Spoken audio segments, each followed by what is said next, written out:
For sure. So, welcome everyone to our study abroad podcast series. So, today we have Harshit from Carnegie Mellon, and we'll be knowing about his journey from India to US. So, welcome Harshit to our podcast. Thank you so much. So, Harshit, when was the very first time you thought that you will be going abroad or you want to go abroad for some exposure, some studies, etc.?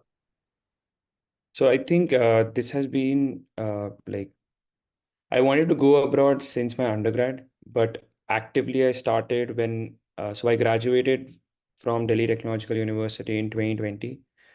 After working for 2 years, I decided I want to go abroad to further pursue my goals in data science and machine learning, and I thought Carnegie Mellon will be a good place. So it was 2023 to be exact. And that's when I started preparing for my exams like GRE, TOEFL, and then I started with the applications. And I came for the 2023 fall cohort at Carnegie Mellon. Okay, sure. And did you consider other colleges as well? How many colleges, countries did you apply to? So I applied to only as far as country is concerned, it was United States, and colleges I was very selective. So I applied to three colleges, which were Carnegie Mellon, Columbia, and UCLA. Okay, okay. So you are a bit clearer about where to go, what to apply, etc. So you didn't apply to many that way. Yes, yes. So I wanted to keep dream colleges, then safe colleges, but for this particular year, I just wanted to apply to my dream colleges, and I was deferring, if I have to go later, I can apply to more colleges in the next coming year. Yeah. Okay, so this deferment was your like a backup plan kind of that. Okay, we'll see what to do. Yes. Sure, sure. So when you got this CMU offer, you had to go through this visa process and your accommodation booking and flight booking, etc. Which of these three gave you the most headaches? I think preparing the documents for the visa process gives it's very draining. You have to get a lot of documents because there's no clear guideline on what you have to get there, and there's a lot of fluff around taking all unnecessary documents as well, so we end up taking that. I think flights were pretty smooth. Accommodation can be a bit of a hassle, but if you start early you end up finding a good accommodation. Sure, sure. And you got connected to some other people also going to the same college beforehand through some groups? Yes, yes, I think that was really helpful. So I connected with my peers who were going in the same cohort, and also the seniors who were already there pursuing the same course or in the same university. So they provided a very clear direction. Sure, sure. And which airline did you take for your journey in this case? So I flew Etihad when I came from India for the first time. And what Yeah. was the trajectory like? What were the destinations, source and all? So basically, there's Delhi to Abu Dhabi. Abu Dhabi, you'll have like a 3 hour stop generally, and from there directly to New York. And from New York, I took an Amtrak. That's a train from New York to Pittsburgh. It's a 7 hour journey. Okay, okay. And this was your like first journey to US or you have been to US before? Yes. No, no, this was my first time in the States. And did you have any other person also traveling with you from Delhi or like from Yes. other place? I had two people who were in the same course, so we were traveling together. Okay, so three of you traveled together, is it? Yes. Okay, okay. So that was a bit of a like not much of an anxiety that way. Yeah, yeah. You have that comfort and you figure things out together. So yeah, that's Sure. helpful. And you all took the same kind of path, like New York to Pittsburgh by Yes. train. Yeah. A lot of people directly came to Pittsburgh as well, but we wanted to visit New York, and also flights are cheaper when you are landing at New York. Okay, okay, sure. So when you landed at New York the very first time, what were your initial surprises, shocks, things that surprised you maybe?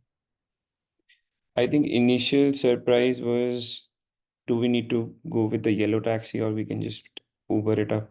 So that was that was a bit of a hassle. But then we decided let's Uber because the prices were skyrocketing for the yellow taxis at the airport. So you had your SIM card or something already sorted before you landed? Yeah, so not already sorted. So we had the international roaming plan for like 2 days, but we got this Mint eSIM before we landed in the US, but we got like we activated that in the immigration line. But that was very seamless. Okay, and three of you were there, so like one of you had this SIM card, or all three of you had No, SIM all card? three of us had our own SIM cards and we activated in the immigration line and we were able to like make calls once we were out of the airport. Did you had any random checks that you were chosen for surprise checks or something at immigration? Luckily, no. So that was quite smooth for you. And how was Yeah. this train journey? Like, let's say you have would have taken India train or like Delhi metro, etc. New York So to I Pittsburgh. trains here are like they are really comfortable. I would say very clean. And there's also like you have a cafe inside so you can grab a snack or something. But we were carrying food as well just to be sure that okay if but the train journey is long. It's like an 8 hour journey. They are generally very slow as compared to if you're traveling by car. So that's one thing. But we used the Amtrak website. There is that process is very smooth, and there is no like seat allocated, so you just have to enter and you can sit anywhere in the coach. Okay, okay. So it was like a seating kind of. Yeah, open seating. Yeah, and sitting. Yeah, not a like sleeper. And all three of you like booked the accommodation together as well, or like two of you maybe? Accommodation when it comes to Pittsburgh. Yeah, so I was traveling with my friend, so I'm staying with him till now. So it's been like 1 year. Okay, okay, sure, sure, sure. And what about the part-time job or internships that you did after coming to CMU? So at CMU, I have done a research assistantship under a professor. I have been a TA for 4 courses till now. So will be TAing for 3 more courses. So there are plenty of opportunities. Um, and as far as internship is concerned, I was working in New York at McKinsey Investment Office as a software engineer intern. So that I was there for like 13 weeks. I just came like 2 days back to Pittsburgh. And like in India, we have this placement department which helps for the placement, etc. But like in US, usually that's not the case. So how was this job hunting experience and internship hunting experience for you? So it's like you have to be very consistent and you have to be like motivated because the job market, as we all know, is very rough right now. So I applied to about 200 to 250 odd companies, got interviews from 8 to 10 companies, cracked McKinsey in March. I was applying since August 2023, got my offer in March 2024. So the key is like to continuously apply. So I was using LinkedIn, Indeed, Handshake, and like referrals from the alumni CMU network and also like the extended network that I have. So yeah, And which platform did you use the most? Like this McKinsey job was through which platform? this was through Handshake. So CMU is a target school for McKinsey. So they directly put their position on Handshake. Okay, okay. So you're also using LinkedIn to network and all, right?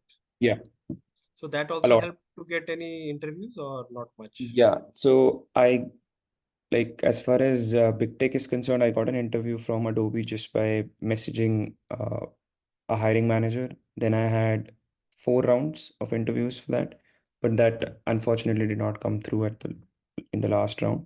But that just happened by simple message to the hiring manager. They had put a post. I just sent them an email.